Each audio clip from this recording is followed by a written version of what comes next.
Si ignoras lo que ocurrió antes de que nacieras, siempre serás un niño.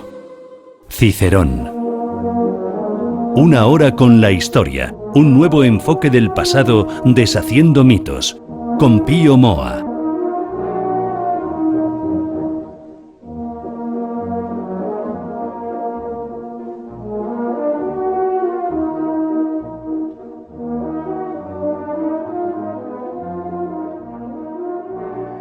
Una semana más en Decisión Radio, en una hora con la historia, hablando con don Pío Moa. Don Pío, muy buenas tardes. Hola, buenas tardes. Bueno, antes de meternos en materia, si le parece, lo habíamos dejado justo en el mes de junio, hablábamos ya sobre la transición, sobre esos años 70, pero antes, ¿alguna reflexión? 4 puntos. Primero, la OTAN no tiene autoridad moral para condenar una invasión cuando ella ha perpetrado ya unas cuantas y destrozado a países enteros. Segundo, la OTAN pretende crear un espíritu de cruzada mundial de las democracias contra las que llama autocracias, es decir, contra China y Rusia. Pero China es un país totalitario y una verdadera superpotencia. Rusia no es ni totalitario ni superpotencia. Y esa política está empujando precisamente a Rusia a la esfera de influencia china. Tercero, la OTAN dice defender la democracia, pero su ideología LGTBI, también impulsada por los comunistas españoles, la ETA y demás aquí, ¿no? Esa ideología no es democrática. Es una profunda amenaza totalitaria a las bases de la democracia, en definitiva.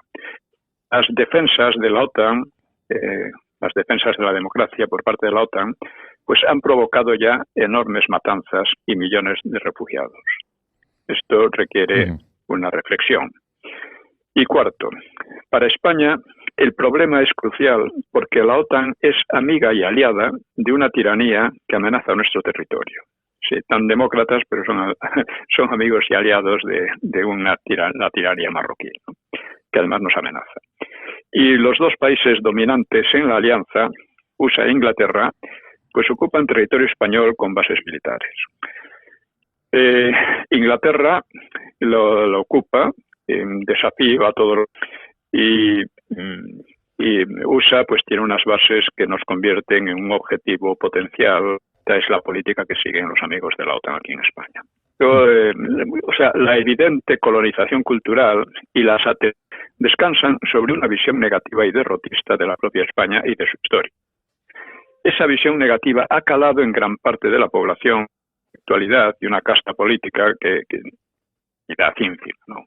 Calidad intelectual. Creo que cuantos lean los mitos de la guerra civil y hegemonía española y comienzo de la era europea, activa sobre su propio país.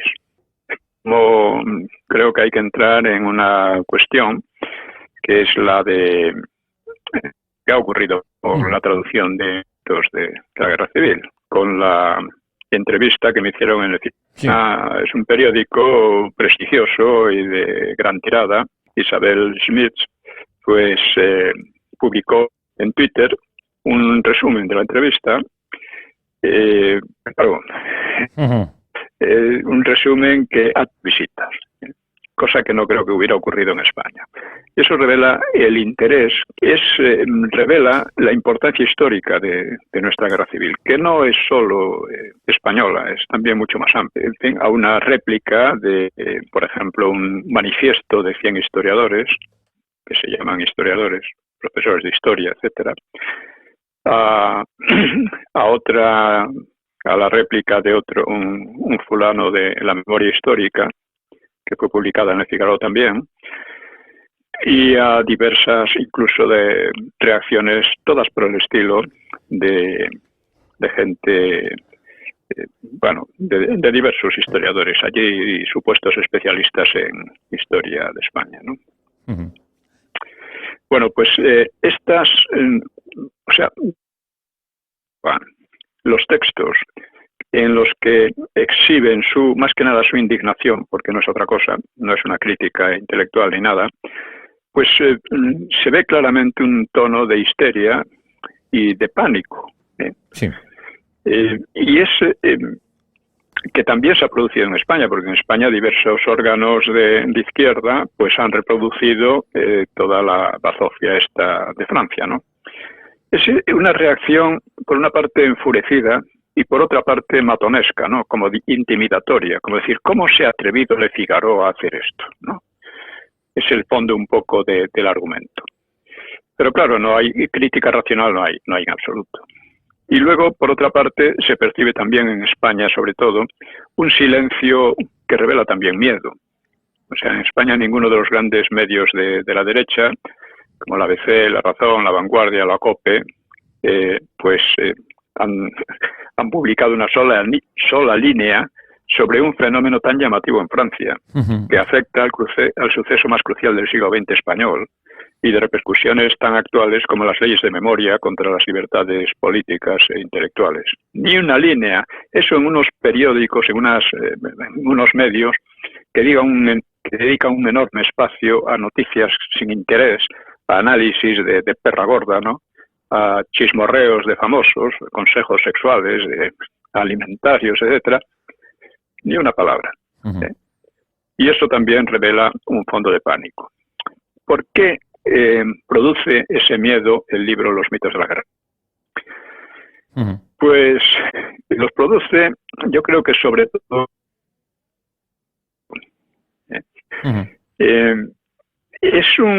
está concebido de tal manera que es un resumen de una trilogía que escribí antes, ¿no? Entre 1999 y 2002, pues publiqué una trilogía compuesta por los orígenes de la guerra civil, los personajes de la República vistos por ellos mismos y el derrumbe de la República y la guerra, en Ediciones Encuentro. Esto después de 9 años de trabajo, ¿no? Estos libros, pues, claro, nunca fueron refutados tampoco, pero tampoco produjeron un excesivo miedo porque, digamos que su ámbito de difusión era relativamente escaso, ¿no? Su lectura podía resultar algo incómoda para el público en general porque, claro, estaba repleto de notas de archivos, de referencias bibliográficas, de prensa de la época, de actas de las Cortes, etcétera, ¿no?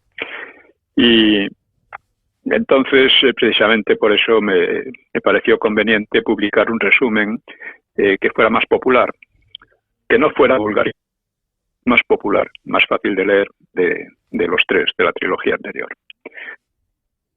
dos de la Guerra Civil.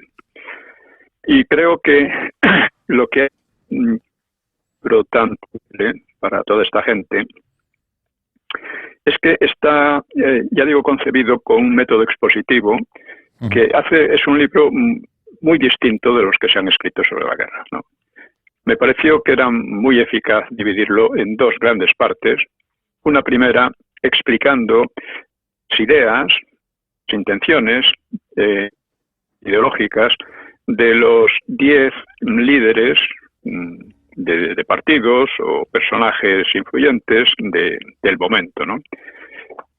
Que explican también cómo se fue desarrollando el camino a la guerra. Y esto no es frecuente en los libros de historia, que se expliquen lo que pensaban los personajes, ¿no?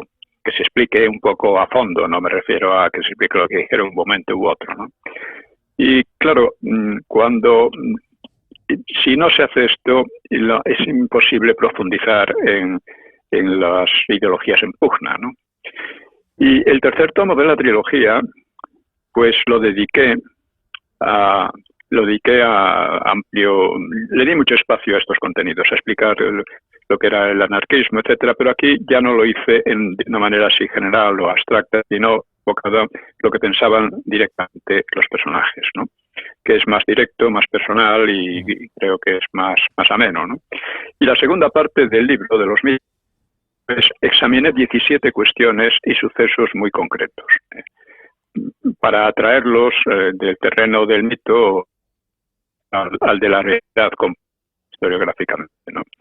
Lo hice, por ejemplo, bueno, son 17 temas desde la cuestión de la política de Negrín, en relación con el sistemático de los bienes españoles, el alcázar de Toledo, la persecución religiosa, el salvamento de las obras del Museo del Prado, supuesto salvamento, en fin, el envío del oro español a Moscú, que casi nunca se ha explicado en toda su alcance político, porque eso hizo a Stalin el dueño del Frente Popular, y lo hizo porque quedaron en sus manos pues el suministro de armas, simplemente por esto. Pero aparte de eso, claro, Stalin tenía aquí un partido, el Partido Comunista, que era un partido agente, y además muy orgulloso de ser agente de la Unión Soviética.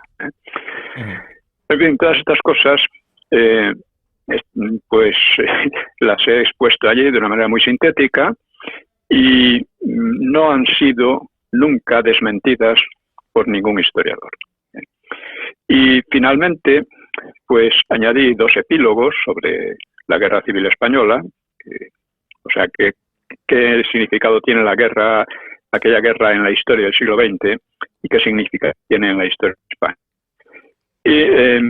Y espero que con motivo del 20 aniversario del libro se publique una reedición, porque, como digo, ninguno de sus datos o tesis básicos han sido desmentidos por otros estudios o críticas en estos 20 años. Lo que haría sería ampliar un poco los epílogos, que pienso hacerlo en un prólogo, ¿no? Y algunas observaciones secundarias, porque la trascendencia de aquella guerra, cuyos efectos llegan hasta hoy, si hubieran ganado el Frente Popular, la historia habría sido muy distinta, y probablemente la historia de Europa también. Pues creo que hay que profundizar mucho más en esta. Y creo que hoy precisamente, cuando vemos cómo se intenta suprimir la libertad intelectual y las libertades de opinión, expresión, investigación por medio de leyes delictivas, ley que llaman además de memoria democrática, nada menos los peores enemigos de la democracia que hay en España, pues creo que en esta situación los mitos de la guerra civil cobra una relevancia incluso mayor que cuando fue publicado.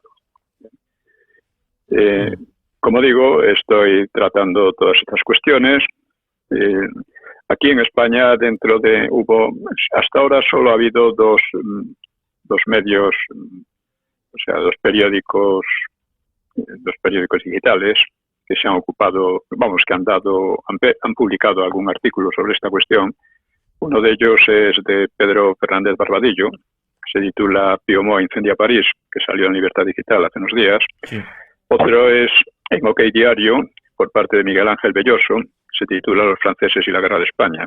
Pero así análisis o comentarios así un poco en profundidad no ha habido, porque ya digo que los grandes medios, sobre todo la derecha, pues son intelectualmente muy pobres, ¿no? Otro tema en profundidad, que es un poco, como diríamos, que es la clave de todo con la guerra civil. Todos estos partidos, todos estos políticos y historiadores, es la identificación del Frente Popular como bando, el bando de la República Democrática. Este es el núcleo de una producción historiográfica inmensa y política que es completamente falsaria, pero que es aceptado también por gran parte de la derecha. Cuando se habla del bando republicano en la guerra civil, ya se está falsificando la historia de una manera central, porque se da era la continuación de la República del 31, cuando precisamente el Frente Popular destruyó aquello, y con esa destrucción causó la guerra. Porque digamos que toda sociedad humana es muy conflictiva por la diversidad de intereses, sentimientos, etcétera, y por eso existen las leyes para encauzar este conflicto sin llegar al choque abierto. Entonces, cuando se destruye la legalidad, pues evidentemente se da paso a la violencia. Quienes la destruyeron fueron precisamente el Frente Popular, destruyeron la República. La verdad es que la tesis de un Frente Popular democrático, solo un idiota o alguien muy desinformado podría creerla. Y lo asombroso y lo digno de estudio es que esa versión haya tenido tan enorme éxito en España y fuera, ¿no? Lo cual prueba el inmenso poder de la propaganda para explotar la credulidad, la desinformación, no solo de personas intelectuales, políticos y periodistas. Porque, claro, el Frente Popular se componía de comunistas, de socialistas bolchevizados, de separatistas muy racistas, estúpidamente racistas, junto con anarquistas y con unos republicanos de izquierda que habían reaccionado a la pérdida de las elecciones con intentos de golpismo, ¿no?, por parte de Azaña, ¿no? Así que conviene explorar de dónde viene esa tesis tan absurda de un Frente Popular republicano y demócrata. Bueno, en primer lugar, nos preguntamos por qué la guerra de España suscitó tanta emotividad en muchos países y por qué vuelve a suscitarla tan pronto se ponen en cuestión algunas versiones dogmáticas que quieren darse por definitivas. Esta gente siempre habla contra el revisionismo, pero claro, la revisión es fundamental en la investigación, en cualquier investigación histórica o de cualquier tipo, ¿no? Y al revisionismo pues lo enfrentan con el dogmatismo que ellos quieren implantar incluso por ley, como en el régimen soviético, ¿no?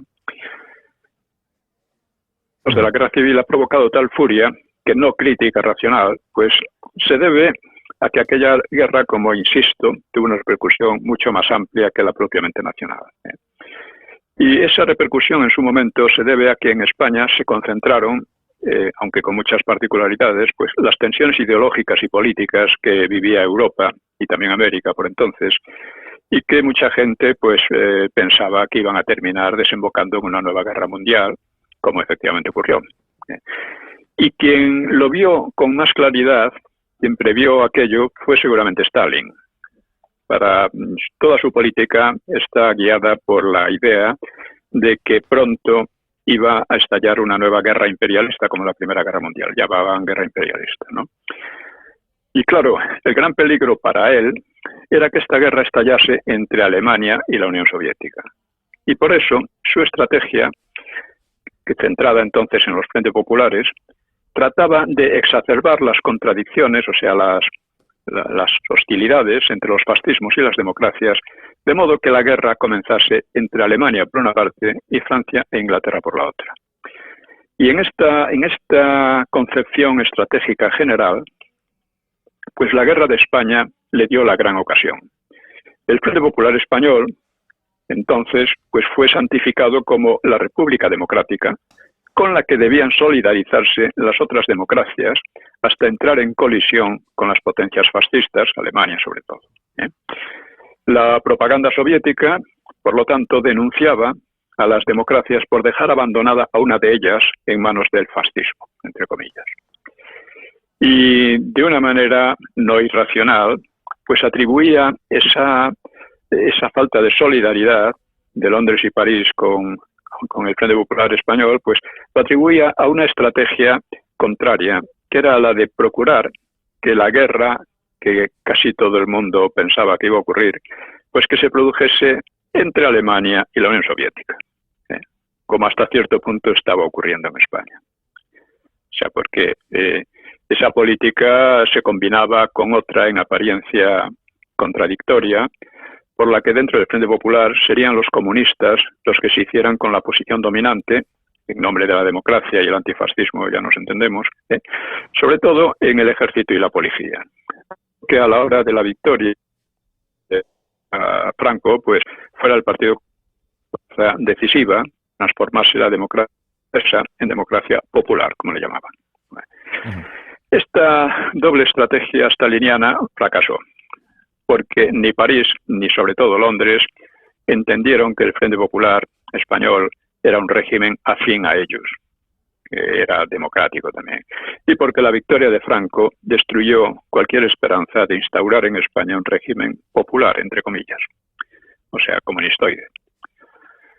Y este fracaso fue lo que movió a Stalin a cambiar radicalmente de estrategia, buscando el pacto con Alemania, y lo consiguió. O sea, Alemania y la Unión Soviética estaban destinados inevitablemente a la guerra entre ellos, pero todavía no se hallaban preparados para ella. Y esto dio lugar a la posibilidad del pacto Ribbentrop-Molotov que consiguió Stalin y por el que consiguió lo que no había alcanzado en España, es decir, que la guerra europea empezara por el oeste y no en la frontera soviética. Y durante un tiempo, claro, se olvidó la patraña de un Frente Popular Democrático y continuador de la Segunda República. Pero luego, en el desarrollo posterior de la contienda europea, o sea, de la Segunda Guerra Mundial, como una alianza de las democracias y de la Unión Soviética, pues resucitó la absurda visión de un Frente Popular Democrático, que sigue carácter de izquierdas, incluso en gran parte de las de derechas. Y la verdad es que, claro, Franco nunca se satelizó a Hitler ni a Mussolini. Su régimen tenía muy poco que ver con el de Italia o de Alemania. Y además Franco se abstuvo en la Guerra Mundial. Pero claro, la visión equívoca resultante de la alianza entre las potencias anglosajonas y la Unión Soviética, pues se ha asentado en toda Europa, esa versión, hasta hoy mismo. Y de ahí el apasionamiento que suscita su necesaria revisión. Y podemos ver el asunto desde otro ángulo. Si hubiera ganado el Frente Popular, España habría sido invadida por Alemania y entonces las probabilidades de victoria de Alemania habrían crecido mucho. En el periodo hasta la invasión de Rusia, militar financiero, y resistía únicamente con la esperanza que USA entrase en la guerra. Y Churchill, durante todo ese tiempo, un año y medio, estaba suplicando por favor que entrase en la contienda de una vez, porque Inglaterra se encontraba al borde del colapso, como digo. Pero Roosevelt se mostraba muy reticente. Bueno, tenía buenas palabras y algunas provocaciones a los alemanes, sí, pero no llegaba a cumplir las. En estas condiciones, el corte del Mediterráneo occidental que planeaba a través de España, pues habría disuadido con gran probabilidad a Roosevelt de dar el paso. Pero como Franco evitó esa estrategia, con de ninguna manera un Frente Popular victorioso, bueno, pues como Franco lo evitó, digo, pues sí. Inglaterra habría la paz, o sea, si llega a estar el Frente Popular, habría tenido que pedir la paz en condiciones mucho peores que después de la caída de Francia. Que USA, evidentemente, diría, bueno, esto es así, es el destino, no vamos a meternos ahora en ese fregado puede ser muy perjudicial. Lo que salvó realmente a Inglaterra fue la invasión de la Unión Soviética. Aquello le dio un respiro enorme, ¿no? Hasta que a final del mismo año 1941 la victoria soviética en Moscú, en la batalla de Moscú, pues cambió ya totalmente la relación de fuerzas entre unos y otros. Bueno, y en el periodo hasta llegar ahí, la postura de España era decisiva. Bueno, Franco no tenía ningún motivo para simpatizar con Inglaterra. Sin embargo, su neutralidad salvó a Inglaterra de un golpe que, sumado a los anteriores, le habría sido desastroso y muy posiblemente decisivo. O sea, parece una ironía más de la historia, pero no lo es. O sea, Franco temía que la Unión Soviética fuera la gran beneficiaria de la guerra entre Alemania e Inglaterra. Al mismo tiempo, no deseaba satelizarse a Hitler. Y sobre todo, tenía en cuenta los intereses españoles que pasaban por reconstruir el país. Su neutralidad favoreció sobre todo a Inglaterra, que objetivamente, es mucho lo que debió entonces a la política española. Por lo demás, ya sabemos cómo. Pero la política de Franco fue precisamente una fundamental de su victoria sobre los demócratas del Frente Popular. Recuérdese que ni Mussolini ni siquiera influyeron de manera importante en la conducción política y militar. mientras que Stalin, que tenía el oro, que tenía el oro del Frente Popular, pues tenía en sus manos la dirección del Frente Popular Español, ¿no? Y eso, aparte de otros pequeños detalles, pero que tienen su gran importancia. Hitler aún no había cometido ningún genocidio y Stalin sí. O sea que vemos también la diferencia y otra. Claro. Y con esto, pues creo que podemos pasar al tema de hoy. Al tema de hoy, sí. Hemos hecho una larguísima introducción, pero yo creo que era muy necesaria y sobre todo poner en contexto todo lo que ha pasado este verano respecto a esa traducción y a esa entrevista, esa traducción de su libro al francés y esa entrevista que le hizo Le Figaro.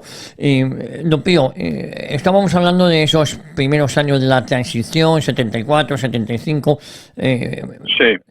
¿Cómo continuamos? Sí, el año 74, como decíamos, pues fue fundamental porque se veía que ya Franco estaba muy en declive, se veía que las 4 familias del franquismo estaban en descomposición y oponiéndose cada vez más unas a las otras, y de lo que se trataba era de ver una transición que no diera lugar a una situación de la República, una situación caótica, ¿no? Una situación convulsa como la de las repúblicas. Es de lo que se trataba, ¿no? Y luego el año 75 pues iba a ser el año crucial. Curiosamente, no solo en España, en Vietnam del Sur pues caía el gobierno que estaba ya herido de muerte por la retirada de USA en 1973, y allí comenzaba una represión masiva y el comunismo emprendía en Camboya uno de los mayores genocidios de la historia. En África, las colonias de Portugal pasaban a poder de movimientos comunistas o procomunistas, y en Hispanoamérica pues cundía una subversión curiosamente cristiano-marxista. Y para España fue el año de una nueva ofensiva terrorista e internacional contra el régimen, fue el año de la agresión marroquí al zar español y sobre todo el año de la muerte de Franco. Así que vamos a ver un poco cómo estaba la situación. Sí. Dentro de todas las maniobras y de las ideas que se trata de poner en marcha para, como digo, lograr esa transición sin que diera lugar a una convulsión o un caos tipo Segunda República. Bueno, pues el 20 de febrero el ministro de Trabajo, que se llamaba Licinio de la Fuente, pues dimitió porque proponía unas reformas sindicales que no encontraron apoyo, ¿no?, en el gobierno, ¿no? Y Arias Navarro pues aprovechó para relevar a los ministros más ultras, llamados más ultras, como el de Justicia, que se llamaba Ruiz Jarabo, y Utrera Molina, y a este, contra la opinión de Franco, a quien Arias amenazó con dimitirse, sustituido. El sustituto de Utrera se llamaba Fernando Herrero Tejedor, era falangista, opusdeísta y aperturista todo un tiempo. Era un político bastante inteligente, próximo a Juan Carlos, y parecía que aspiraba a ser el primer jefe de gobierno de la monarquía, tal vez en rivalidad con Torcuato Fernández Miranda. Herrero nombró vicesecretario general del movimiento a Adolfo Suárez, que además emprendía así una sorprendente. Suárez era amigo del príncipe Juan Carlos y antes había sido protegido de Carrero Blanco. Volvió a vestir la camisa azul falangista que Torcuato había puesto algo en desuso, porque Torcuato también como secretario general del movimiento pues se había presentado con camisa normal, camisa blanca, ¿no?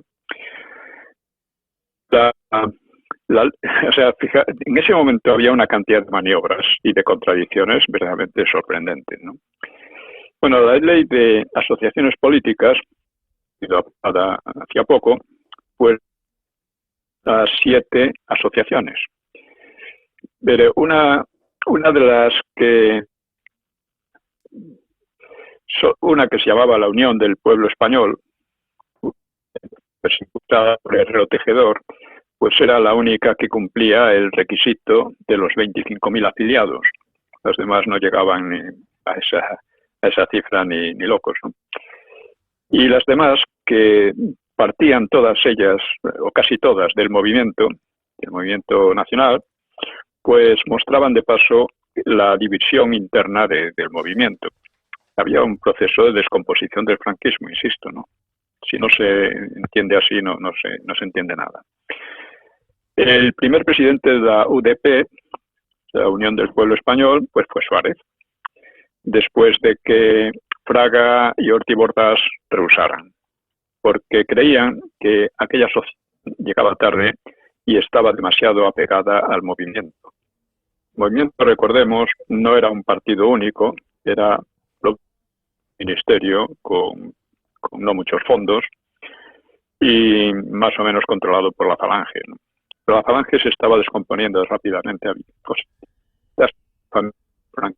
Siempre hubo un sector antifranquista, justamente antifranquista, curiosamente. Tanto entre los monárquicos, como entre los católicos, como entre los carlistas y la Falange. Entonces, Fraga, que fue embajadora en Londres entre 1973 y 75, pues era considerado uno de los políticos con mayor futuro para el posfranquismo y prefirió estar con Cabanillas y otros un grupo de estudios y de proyección política llamado FEDISA, que era similar a otro grupo parecido, democristiano, llamado Tácito, que se expresaba en el diario Ya. Uno de ellos tenía una proyección sobre cómo debería organizarse una transición ordenada, ¿no? Recordemos una cosa que casi nunca se toca, si nunca se cita.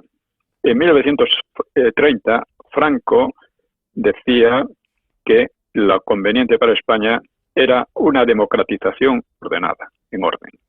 Pues bien, lo que en el fondo se planteaba entonces era lo mismo.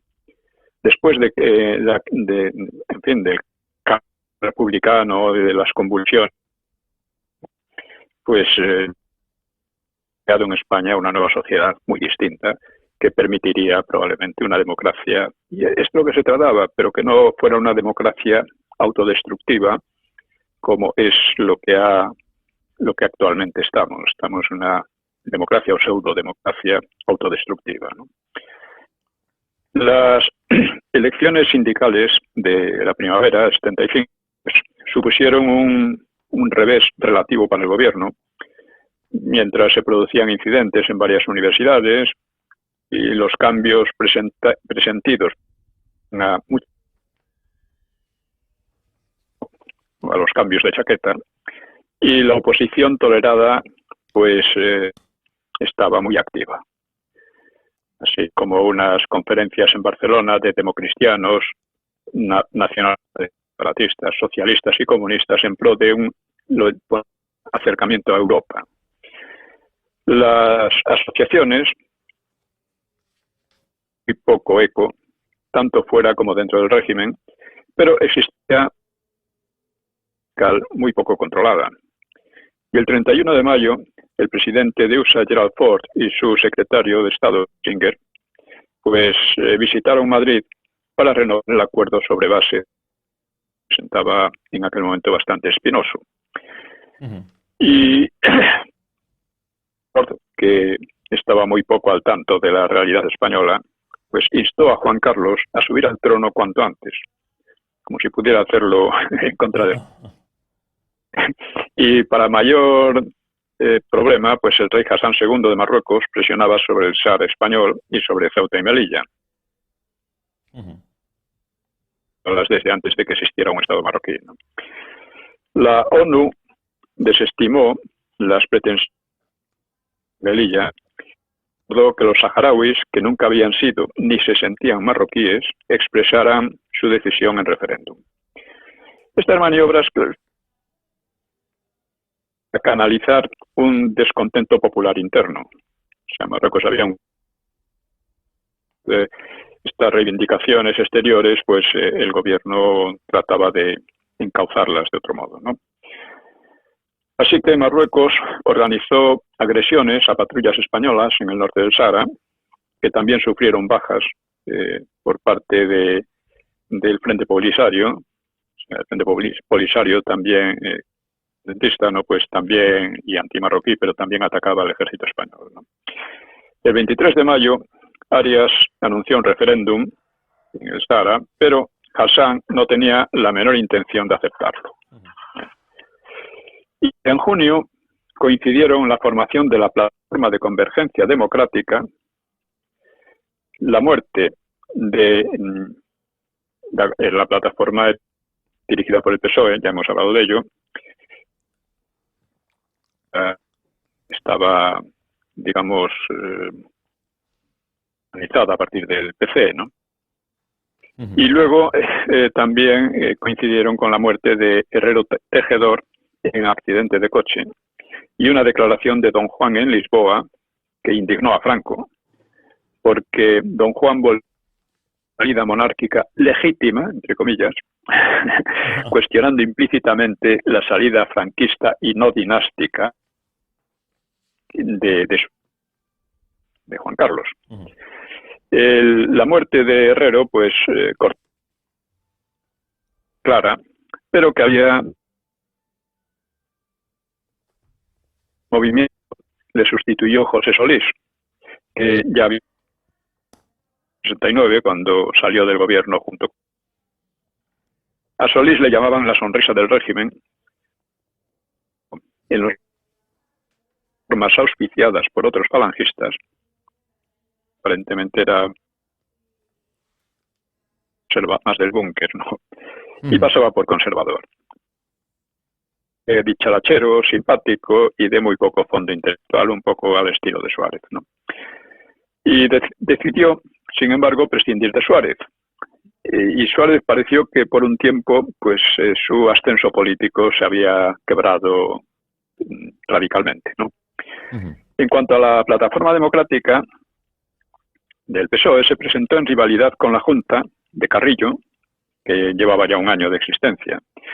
El núcleo de la plataforma era el PSOE y, claro, después ya...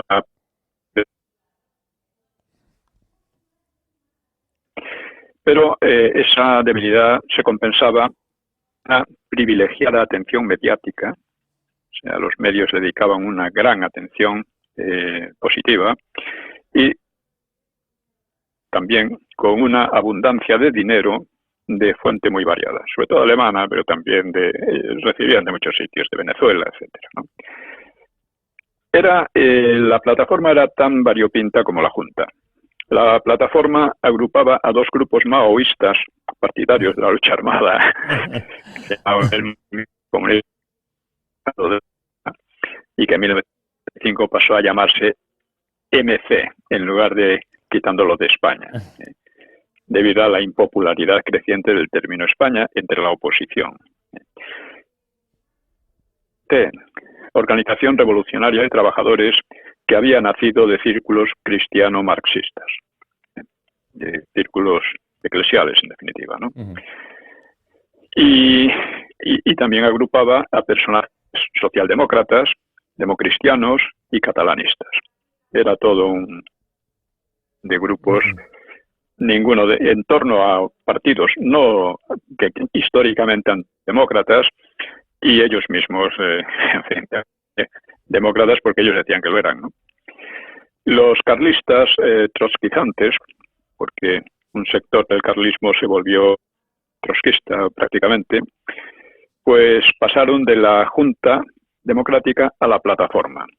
Y la ORT se abandonaría la plataforma también un poco más tarde. La plataforma se presentaba muy radical, condenaba la monarquía estable sucesorias y pregonaba el derecho de autodeterminación, o sea, de las regiones, País Vasco y empezando también de Galicia o de otros, ¿no? Y pregonaba también el federalismo. Por su parte también surgió un grupo militar, la UMD, Unión Militar Democrática, todos eran demócratas, ¿no? que intentaba un pronunciamiento negativo que mojase la pólvora del ejército. O sea, que impidiese actuar, es decir, que paralizase desde la oposición al ejército. Esto se inspiraba mucho en la revolución de los claveles en Portugal. Y el mismo junio, la Junta presionó en Washington que USA provocase en España una ruptura supuestamente democrática. Ellos creían que todo se decidía en Washington, ¿no? Como siguen creyendo muchos de derechas o de izquierdas. No es así de ninguna manera. En parte, hombre, hay una influencia de USA siempre, pero es una influencia relativa, ¿no? Y en ese caso, el historiador Stanley Payne precisó en Washington el carácter comunista de la Junta, la probabilidad de que Juan Carlos dirigiera una reforma, de que el PSOE formase una oposición democrática y que los militares la aceptaran si esta evolución democrática ilegal. O sea, acertó en casi todo, excepto en que el PSOE, la oposición democrática del PSOE nunca lo fue del todo, más bien una oposición corrupta y que ha terminado en otras cosas, ¿no? Bueno, quiero decir que el consejo de Stanley Payne influyó mucho en que la maniobra de la Junta para que USA provocase la ruptura llamada democrática, pues no movilizó a nadie allí. Bueno, estos y otros movimientos políticos, pues empezaba a notarse el efecto de la crisis mundial. Recordemos que desde 1973, con motivo de la Yom Kippur, o guerra del Ramadán, pues los países árabes productores de petróleo habían decidido subir enormemente el precio del petróleo, el precio del barril, lo cual había provocado una crisis en toda Europa y en gran parte en América, ¿no? Porque, claro, gran parte de la prosperidad europea se basaba en la obtención de una energía muy barata a partir del petróleo árabe. Un poco como lo que ha pasado en Alemania, una prosperidad asentada en gran parte en la obtención de energía barata de Rusia. Y, en fin, es curioso que en ese momento, a pesar de que empezaban a notarse esos efectos, pues el número de huelgas retrocedía, era menor que en el año 74. Pero con todo, el sistema pues mantenía una solidez notable y los desmoronamientos y cambios de chaqueta, aunque se iban extendiendo, pero seguían siendo solo parciales. A finales de julio era desarticulada la UMD, con lo cual se eliminaba un factor de descomposición interna potencialmente peligroso. Aunque la UMD fueron siempre 4 gatos, ¿no? Pero ahí estaban agitando, ¿no? Pero lo que iba a caracterizar los meses de primavera y verano fue el recrudecimiento de la acción a la que se sumaría pronto el FRAP, y luego un nuevo grupo maoísta, el Partido Comunista de España reconstituido. Y entre finales de marzo, y esto lo he contado bastante en detalle en el libro De un tiempo y de un país, desde la en el Partido Reconstituido, la dirección. Entre finales de marzo y agosto, la ETA, digamos que entonces el Grapo todavía no existía, por lo menos con ese nombre, ¿no? Era solo lo que se llamaba la Comisión del Partido. Entre finales de marzo y principios de agosto, la ETA asesinó a 8 personas, provocando en abril un nuevo estado de excepción en Vizcaya y Guipúzcoa. En verano se unió el FRAP a los ataques. El FRAP ya había asesinado a un policía 2 años antes y ahora mató a 3 policías más, atacando con cócteles molotov algún local militar y alguna comisaría. Bueno, debido a su resonancia mediática y a los movimientos y maniobras políticas en curso, pues los atentados creaban cierta sensación social de incertidumbre y de descontrol. O sea que era muy difícil prever lo que iba a ocurrir. Incluido mucha gente pensaba a ver si vuelve una guerra civil o cosas así. Lo temían, ¿no?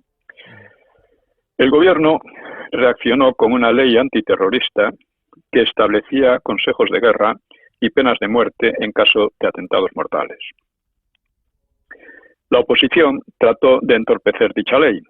La Junta y la Plataforma afirmaron que ella se dirigía en realidad contra las masas populares, los ciudadanos, las fuerzas organizadas de la democracia y movimientos de las nacionalidades. O sea, la hipocresía de esta gente siempre ha sido asombrosa, ¿no? Claro, todo ello era completamente falso. Las masas populares, en general, aceptaban bien las medidas contra los pistoleros, como lo iban a demostrar pronto. Y la oposición seguía disfrutando de una gran libertad práctica y de favores mediáticos. Aunque, claro, estaba inquieta porque temía que los atentados causaran una involución política, es decir, que los atentados hicieran que el régimen, en lugar de irse abriendo hacia una democratización, pues diera marcha atrás y los aplastara. Y hacia mediados de agosto, la policía detenía a todos los grupos armados del FRAP y la ETA. La ETA estaba dividida en dos ramas, una se llamaba Mili y otra Polimili, y sufría el mayor descalabro de su historia, con detenciones generalizadas y alguna muerte, incluyendo a varios de sus principales dirigentes y activistas, ¿no? Y para contrarrestar la sensación general de triunfo de Franco, entró en acción reconstituido en el que yo estaba, ¿no? Mediante el ataque a una pareja de guardias civiles cerca del canódromo madrileño, matando a uno e hiriendo a otro. Ese era el primer atentado realizado desde el maquis contra la policía. Entonces, todos habían dado tiroteos por la espalda contra un solo guardia aislado, ¿no? Y otra acción nueva, desde la guerra, pues fue la ocupación de un pequeño cuartel en Madrid por militantes del PCR disfrazados de militares. Esto no había ocurrido desde la época del maquis, ¿no? Y durante el mes de septiembre, el país vivió pendiente del juicio a los terroristas. Se pidieron 11 penas de muerte y enseguida se desató en Europa Occidental un vasto y violento movimiento de solidaridad con los procesados. Eso con perfecto olvido de las víctimas, ¿no? Un movimiento que dejó pequeño el que había habido en 1970 por el proceso de Burgos. El Colegio de Doctores y Licenciados de Cataluña y Baleares pidió la suspensión de los consejos de guerra y poco después otro policía era asesinado en Barcelona. El Sindicato Comunista Francés, CGT, declaró el boicot a los barcos españoles. Las turbas hostigaban embajadas, consulados, oficinas de turismo y otras dependencias más, y proliferaban las amenazas telefónicas, avisos de bombas y el obispo Tarancón, el cardenal Tarancón y Pablo VI, el Papa, pues presionaron a favor de los acusados. En Madrid se reunieron el 22 de septiembre intelectuales y artistas franceses como Régis Debray, que era simpatizante del Che Guevara, Yves Montand, el cineasta griego Costa Gavras y otros, para difundir un manifiesto por Sartre, Malraux, Aragón, etc. Fueron descubiertos y expulsados inmediatamente del país. Los altos organismos de la CE, o sea, la Comunidad Económica Europea, el precedente de la Unión Europea, pues estos como el Parlamento Europeo, ministros y gobiernos diversos, el secretario general de la ONU, que era Kurt Waldheim, que por cierto había sido, creo que había sido de las SS. Sí, ¿no? Oficial de las SS. Oficial nazi. Sí. La Internacional Socialista y partidos de izquierda, el nuncio D'Addaglio y otras autoridades exteriores presionaron con fuerza a Madrid contra las posibles penas capitales, ¿no? Sin embargo, pues los indultos, o sea, recordemos que en 1970 se había indultado finalmente las penas de muerte. Pero claro, en aquel momento estos indultos no habían menguado en absoluto la agresividad terrorista. El apoyo a estas acciones, a estos atentados, por parte de la oposición, de sectores del clero y de varios gobiernos de Europa Occidental. Así que, lo generalizado, volvería a tomarse como un signo de y no de perdón y de concordia. Franco conmutó muerte y dio el enterro a las otras 5, 3 del FRAP y 2 de la ETA. Las ejecuciones fueron el 27 de septiembre, desencadenaron otra oleada exterior de agitación, boicot sindicales, ataques a oficinas de Iberia y a centros oficiales. Y el mismo día 27, la embajada española en Lisboa era saqueada y quemada bajo la inacción cómplice de la policía y las autoridades. Y la embajada en Viena pues sufría vandalismos brutales, ¿no? En Londres, en Roma, en París y otras ciudades hubo manifestaciones exaltadas y las de Suecia y Holanda fueron encabezadas por los respectivos jefes de gobierno. El sueco Olof Palme paseó una hucha simbólica. El mexicano Echeverría, exigió suspender los derechos de España en la ONU y la ruptura de relaciones, o sea, volver como después, en la 1904. 17 países democráticos, otros varios, todos juntos en unión, como en el año 46, pues retiraron sus embajadores, que parece una vuelta al aislamiento internacional de 1946. Arias reiteró, replicó en primer lugar retirando a varios embajadores españoles, aplicando con las mismas armas, ¿no? Y en nombre del gobierno Franco, pero tampoco nos intimida la posibilidad del aislamiento. Sin embargo, no creo que esa posibilidad fuera real, porque como señalaba el exministro Alfredo Sánchez Bella, un país que compra anualmente productos por un valor superior a 15.000 millones de dólares no puede ser aislado. Y efectivamente. Las reacciones eurooccidentales y la del Papa tienen además un tono chocante, porque nunca en grado remotamente parecido a las ejecuciones de terroristas o de simples sino porque el terrorismo se estaba convirtiendo con atentados, secuestro de aviones, etc. Había grupos armados en Alemania, Italia, Reino Unido y Francia, y solo 3 años antes los palestinos habían realizado la brutal matanza de atletas israelíes en la Olimpiada de Múnich. Y no era menos destacable su silencio despectivo hacia las víctimas de la ETA y del FRAP, aunque muchas veces las protestas las aludieran superficialmente. Además, el pasado de muchos antifranquistas tenía puntos muy oscuros. El peor acusador a España, que era el presidente mexicano Echeverría, pues había sido, como ministro del Interior, el más directo responsable de la matanza de cientos de estudiantes en la plaza de Tlatelolco en 1968. Y así como siendo ya presidente, fue el autor, el dirigente, el jefe de otra matanza llamada El Halconazo, con no menos de 30 víctimas mortales. Y Kurt Waldheim, como decíamos, pues sería acusado de pertenencia a las SS nazis y de posibles crímenes de guerra. Y Olof Palme moriría 10 años después, precisamente en un atentado terrorista que la policía sueca nunca supo aclarar.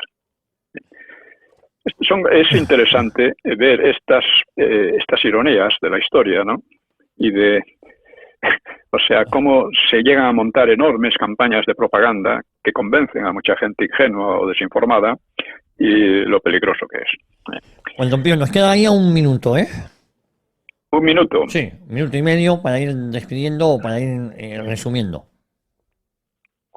Bueno, digamos que el odio al franquismo en Europa Occidental no se debía a su carácter dictatorial, porque dictaduras mucho más férreas en el este europeo pues eran miradas con respeto, ¿no? En particular la Yugoslavia de Tito, ¿no? Y ocurría también en la propia España, sobre todo con el castrismo, ¿no? O sea, Franco había ayudado mucho a Fidel Castro, sobre todo por su oposición a USA, por su política de agresiva a USA. Pero en fin, ya que solo queda tan poco tiempo, yo creí que quedaba algo más, pues lo dejamos aquí y continuaremos, que a mí me parece este relato apasionante, ¿no? Sí, sí. Y que generalmente en los libros que tratan de la transición y de esta época no se explican, no se relatan de manera adecuada. Pues, don Pío, pues con la promesa de volver la semana que viene, Dios mediante, lo dejamos aquí y le mando un fuertísimo abrazo. Un fuerte abrazo para todos. Hasta Muchas luego. gracias.